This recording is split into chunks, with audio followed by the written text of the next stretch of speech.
सोचो क्या होगा जब तुम दुनिया के आखिरी इंसान हो, फिर कोई तुम्हारे दुनिया में कदम रखे, एक अजनबी जो जीने के लिए उम्मीद लाता है। मगर सब कुछ तब बदल जाता है जब तीसरा व्यक्ति दस्तक दे। तभी शुरू होती है जिंदगी की असली जंग। कहानी शुरू होती है एक वीरान शहर से जो रेडिएशन के वजह से तबाह हो चुका है। लगभग पूरी आबादी खत्म हो चुकी है और जो थोड़े लोग बचे हैं वो किसी तरह से जीने की कोशिश कर रहे हैं। एन एक प्रोटेक्टिव सूट पहनती है और जरूरी सामान लाने के लिए वो शहर के अंदर जाती है। जब वो सामान इकट्ठा कर लेती है तब वो अपने फार्म हाउस वापस लौट आती है। उसका घर एक हरा भरा घाटी में है जो पहाड़ों और घने जंगलों से घिरा हुआ है, इसलिए ये जगह रेडिएशन से इफेक्ट नहीं है और यहाँ पर जिंदगी नॉर्मल है। जैसे ही एन अपने घर पहुँचती है वो अपना सूट उतार लेती है और अच्छे से नहाती है ताकि रेडिएशन उसके शरीर से हट जाए। फिर वो इकट्ठा की गई सप्लाई से खाना बनाती है, खाती है और सो जाती है। अगली सुबह एन अपने कुत्ते के साथ निकलती है अपनी बिछाई हुई ट्रैप्स चेक करने, लेकिन तभी उसका कुत्ता कुछ महसूस करता है और वहाँ से भाग जाता है। एन उसे देखकर तुरंत उसके पीछे भागती है। वो जल्द ही एक अजीब सी गाड़ी के पास पहुंच जाती है और वहाँ पर एक आदमी जॉन लूमी सूट पहने खड़ा था। एन दूर से ही उसे छुप कर देखने लगती है। जॉन अपने आसपास कोई खतरा होने का पता लगाता है। उसका ट्रैकिंग सिस्टम दिखाता है कि इस जगह पर कोई रेडिएशन नहीं है। ये देखकर वो खुशी से अपना सूट उतार लेता है। जॉन गहरी सांस लेता है, सुकून महसूस करता है और पास के झील में कूद जाता है। ये देखकर एन घबरा जाती है और तुरंत उसकी तरफ भागती है और चिल्लाते हुए कहती है कि पानी से बाहर निकलो। एन को अपनी तरफ आते देख जॉन घबरा जाता है और तुरंत उस पर बंदूक तान देता है, लेकिन एन तुरंत कह देती है कि वो उसे कोई नुकसान पहुंचाने नहीं आई है। वो समझाती है कि तुम्हें ये पानी नहीं छूना चाहिए, ये पानी रेडिएशन से भरा हुआ है जो शहर से आया है। ये सुनते ही जॉन डर जाता है। वो तुरंत झील से बाहर निकलता है, लेकिन तब तक तो देर हो चुकी थी। रेडिएशन उसके शरीर में घुस चुका था। उसका पेट खराब होता है और वो उल्टी करने लगता है। कमजोर होते ही जॉन अपनी गाड़ी की तरफ भागता है। वो एक इंजेक्शन निकालता है और खुद को बचाने की कोशिश करता है। जॉन के हाथ कांप रहे थे, इंजेक्शन लगाने में उसे परेशानी हो रही थी। एन ने तुरंत आगे बढ़कर उसकी मदद की। जॉन अब ये मान चुका था कि वो ज्यादा देर तक जीवित नहीं रह पाएगा। वो एन से विनती करता है कि अगर मैं मर जाऊं तो मेरी बॉडी जला देना। एन इतनी आसानी से हार मानने वाली नहीं थी। वो इसे बैकयार्ड में ले जाती है और अच्छे से साफ करती है ताकि रेडिएशन खत्म हो सके। फिर वो इसे अंदर ले जाती है। अगले कुछ दिन जॉन के लिए मुश्किल होने वाले हैं क्योंकि उसकी तबीयत बिगड़ती रहती है। एन लगातार दवाइयाँ देती है और उसका ध्यान रखती है। एक रात तेज बुखार चढ़ता है। जॉन दर्द से तड़पता है। एन ठंडा पानी इस्तेमाल करती है लेकिन कुछ भी काम नहीं करता। वो बेहोश पड़ा रहता है। कुछ दिन बाद उसकी तबीयत ठीक होने लगती है। एक शाम जॉन होश में आता है। दोनों घर के बाहर बैठे होते हैं। एन एक पुराना एल्बम निकालती है। वो जॉन को अपने भाई के बारे में बताती है जो सप्लाईज लेने गया था और वापस नहीं आया। फिर वो अपने पिता के बारे में बताती है जो रेडिएशन पॉइजन से बच नहीं पाए। अगली सुबह जब एन खेती का काम कर रही होती है, जॉन उसके पास आता है और उसके बंद पड़े ट्रैक्टर के बारे में पूछता है। एन बताती है कि ये तभी बंद हो गया था जब ईंधन खत्म हो गया था। जॉन एक पास वाले गैस स्टेशन का सुझाव देता है और वहाँ पर जाने की बात करता है। एन पहले शंका करती है कि बिना बिजली के पंप कैसे चलेगा, लेकिन जॉन कहता है कि वो अपने हाथों से फ्यूल निकालेगा, जिसके बाद एन तैयार हो जाती है। एन और जॉन गैस स्टेशन की तरफ बढ़ते हैं। वहाँ पर एन सफलतापूर्वक अपने ट्रैक्टर के लिए फ्यूल भर लेती है। थोड़ी देर बाद एन घर लौटती है और जॉन का शुक्रिया अदा करती है। वो मानती है कि उसने कभी हाथ से पंप करने के बारे में कभी सोचा ही नहीं था। जॉन समझाता है और कहता है कि शायद अकेले रहने की वजह से तुमने इन चीजों पर कभी ध्यान ही नहीं दिया या फिर तुम थोड़ी सी बेवकूफ हो। जॉन मजाक में कहता है। फिर वो अपने अतीत के बारे में सोचता है और एन से साझा करता है कि किस तरह सरकारी बंकर में रहना उसके लिए रुके जीवन जैसा था। उसको महसूस होता था कि उसकी जिंदगी बस एक जगह में अटक गई है। वो बताता है कि उसने अपनी गाड़ी और रेडिएशन सूट इसलिए बनाया था ताकि वो दोबारा दुनिया को देख सके, भले ही इसमें उसके जान जाने की जोखिम क्यों न हो। जैसे जैसे जॉन की तबीयत ठीक होने लगती है, वो वैसे वैसे एन की सीधी सीधी और गांव वाली जिंदगी की आदत डालने लगता है। एक दिन एन उसे पास के तालाब में ले जाती है जो रेडिएशन से बिल्कुल सुरक्षित था। वहाँ पर वो एक बड़ी मछली पकड़ती है और दोनों मजे से बैठकर एक साथ डिनर का मजा लेते हैं। जॉन महसूस करता है कि उसका एन से मिलना एक वरदान से कम नहीं। ये जगह बिल्कुल वैसा ही है जैसा वो अपने बंकर से निकलते वक्त ढूंढ रहा था। जैसे जैसे ठंड का मौसम पास आने लगता है, एन जिक्र करती है कि उन्हें खुद के लिए ज्यादा खाना जमा करना पड़ेगा। पिछले साल वो लगभग भूख से मरने ही वाली थी। वो चाहती है कि उसका फ्रीजर फिर से काम करना शुरू करे ताकि वो तालाब से मछलियाँ पकड़ कर स्टोर कर सके। वो बताती है कि पहले उसके पास एक जनरेटर था लेकिन वो खराब हो चुका है। ये सुनकर जॉन एक बार फिर अपने इंजीनियरिंग स्किल का इस्तेमाल करने की सोचता है। वो जनरेटर रूम जाता है और उसे ठीक करने की कोशिश करता है, लेकिन जनरेटर चलने का तो नाम ही नहीं लेता। तभी उसके दिमाग में एक नया आइडिया आता है। वो एन को झरने के पास ले जाता है और अपना आइडिया शेयर करता है। वो कहता है कि क्यों ना हम अपनी बिजली खुद बनाए। वो समझाता है कि पानी की फ्लो से घूमने वाला एक बड़ा व्हील बनाए तो ये इलेक्ट्रिसिटी जनरेट कर सकता है। एन को ये आइडिया बहुत पसंद आता है और वो तुरंत घर लौट आते हैं ताकि इस प्लान पर काम कर सके। जॉन समझाता है कि व्हील बनाने के लिए काफी लकड़ियों की जरूरत पड़ेगी, लेकिन यहाँ आसपास के पेड़ सही नहीं है, इसलिए हमें कहीं और से लकड़ियों का जुगाड़ करना होगा। वो सुझाव देता है कि पास वाले चर्च को तोड़कर उसके लकड़ियों का उपयोग कर सकते हैं, लेकिन ये सुनते ही एन गुस्से से मना कर देती है। वो बताती है कि जब वो अकेली थी तब इस चर्च ने उसे काफी हिम्मत दी थी।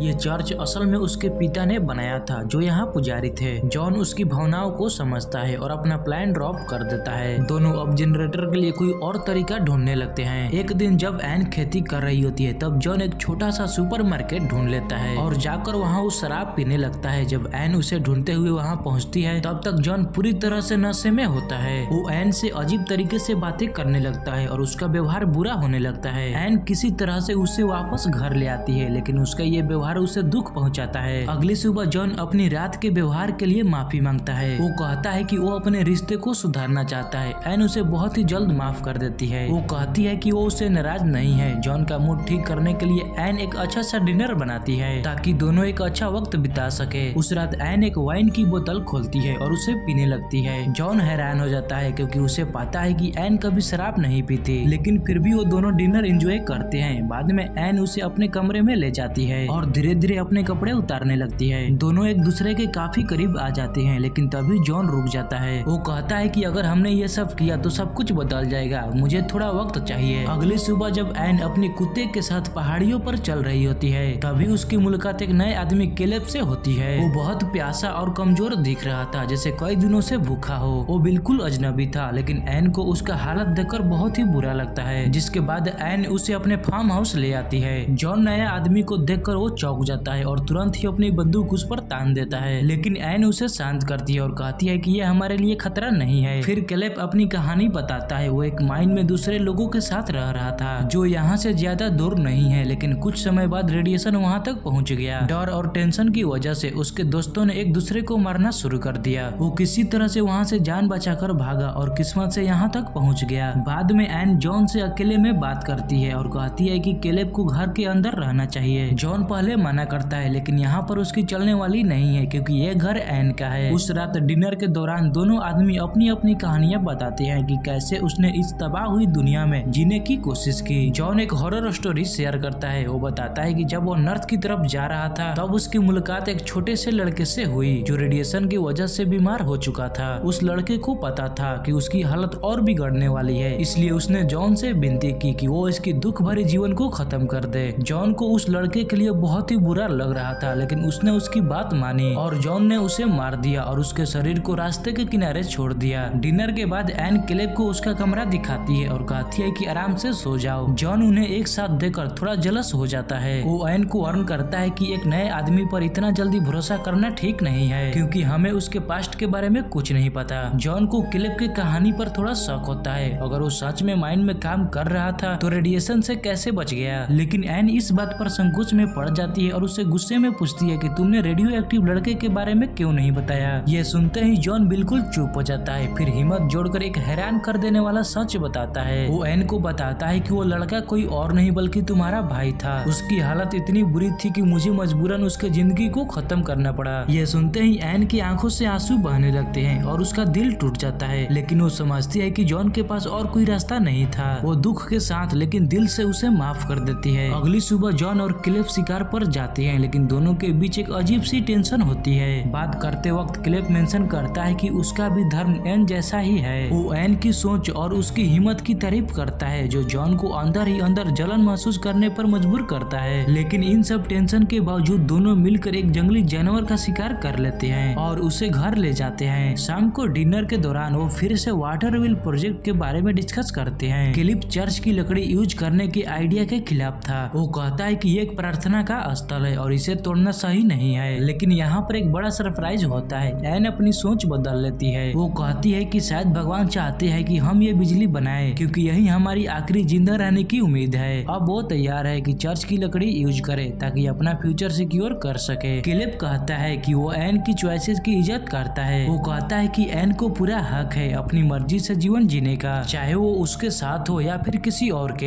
एन उसकी बात सुन के थोड़ी कंफ्यूज हो जाती है और वहाँ से कुछ बिना बताए चली जाती है। अगले दिन वाटर व्हील प्रोजेक्ट पर काफी प्रोग्रेस होती है और इस खुशी में तीनों पॉन्ड के पास कैंडल लाइट डिनर रखते हैं। डिनर के बाद वो एक फन गेम खेलते हैं। केलेब एक बोतल पानी में फेंकता है और एन और जॉन उसे ढूंढने के लिए रेस लगाते हैं। जॉन बहुत अच्छा स्विमर नहीं था, वो तुरंत ही गिव अप कर देता है। एन बोतल तक पहुंच जाती है लेकिन उसका हाथ बोतल से फिसल जाता है। केलेब उसकी स्विमिंग स्किल्स देखकर काफी इम्प्रेस हो जाता है। वो उसकी मदद करने के लिए तुरंत पानी में कूद जाता है। जब एन और केलेब मिलकर बोतल ढूंढने की कोशिश कर रहे होते हैं तभी किनारे पर खड़ा जॉन उन्हें देखकर घूर रहा था। उसके अंदर जलन की एक आग जलने लगती है। एन जैसे ही पानी से बाहर निकलती है केलेब सीधा कह देता है कि वो उसे शादी करने के लिए तैयार है। एन ये सुनकर एकदम से शॉक हो जाती है लेकिन साथ में उसके चेहरे के ऊपर खुशी भी दिखाई दे रही थी। वो दोनों अपने कमरे की तरफ जाते हैं ताकि इस बारे में वो और बात कर सके, लेकिन जॉन इतना नशे में होता है कि वो जैसे ही बिस्तर पर गिरता है वो बेहोश हो जाता है। एन जो इस वक्त किसी का प्यार महसूस करना चाहती थी वो उसे जगाने की कोशिश करती है लेकिन जॉन कह देता है कि मुझे अकेला छोड़ दो। एन का दिल टूट जाता है। निराश होकर वो चुपचाप केलेब के कमरे के सामने खड़ी हो जाती है। उसके मन में दोनों आदमियों को लेकर उलझन चल रही थी। वो दरवाजा नॉक करने में झिझक रही थी। तभी केलेब खुद दरवाजा खोल देता है और एन का हाथ खींचकर अंदर ले जाता है। दोनों एक दूसरे के पास आने लगते हैं और उस रात एक साथ सो जाते हैं। अगली सुबह एन और केलेब ब्रेकफास्ट टेबल पर एक साथ बैठे थे जो जॉन को और बेचैन कर देता है। बाद में जॉन और केलेब वाटर व्हील पर काम करने के लिए निकलते हैं। रास्ते में जॉन केलेब से एक अजीब सी बात कह देता है कि तुम्हारी वजह से ही मुझे समझ आया कि मैं एन से कितना प्यार करता हूँ। केलेब उसके इस बात से थोड़ा अजीब महसूस करता है लेकिन वो चुप रहता है। लेकिन उनके बीच जो भी टेंशन हो इसके बावजूद वो वाटर व्हील का काम पूरा कर लेते हैं और उसे सही जगह पर लगा देते हैं। जब केलेब वाटरफॉल पर चढ़ रहा होता है तब उसका पैर फिसल जाता है और उसके भारी रेडिएशन सूट के वजह से बैलेंस बिगड़ जाता है। जॉन तुरंत रस्सी को मजबूती से पकड़ लेता है केलेब को बचाने के लिए, लेकिन जैसे ही इनकी आंख मिलती है जॉन को एक अजीब सी फीलिंग होती है। इसे महसूस होता है कि इसके लिए केलेब के अंदर नफरत है।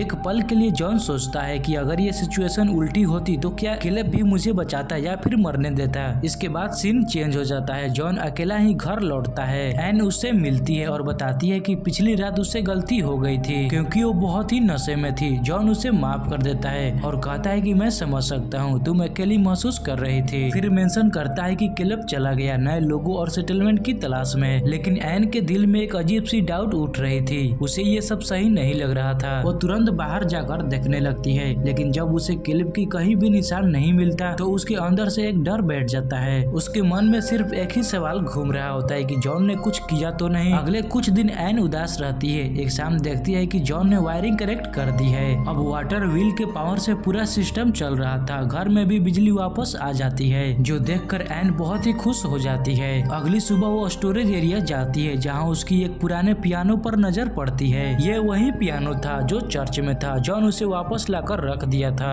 एन पियानो बजाने लगती है और धीरे धीरे अपने म्यूजिक में खो जाती है। कुछ देर बाद जॉन भी उसके पास आकर उसे देखने लगता है लेकिन उसके चेहरे पर एक अलग सी शर्मिंदगी थी। उसे एहसास होता है कि एन सच जान चुकी है। उसके मन में ये बात बैठ गई है कि जॉन ने केलेब को मार दिया। उसके जॉन पर जो पहले विश्वास था वो अब टूट चुका है। इस फिल्म का अंतिम सीन एन का पियानो बजाने के साथ आगे बढ़ता है। एन अपनी दुख और निराशा अपने धुन के जरिए बयां करती है। जॉन चुपचाप देख रहा था। वो समझ चुका था कि एन का इमोशन का बोझ कितना गहरा है और अब उनके बीच कुछ भी पहले जैसा नहीं रहेगा।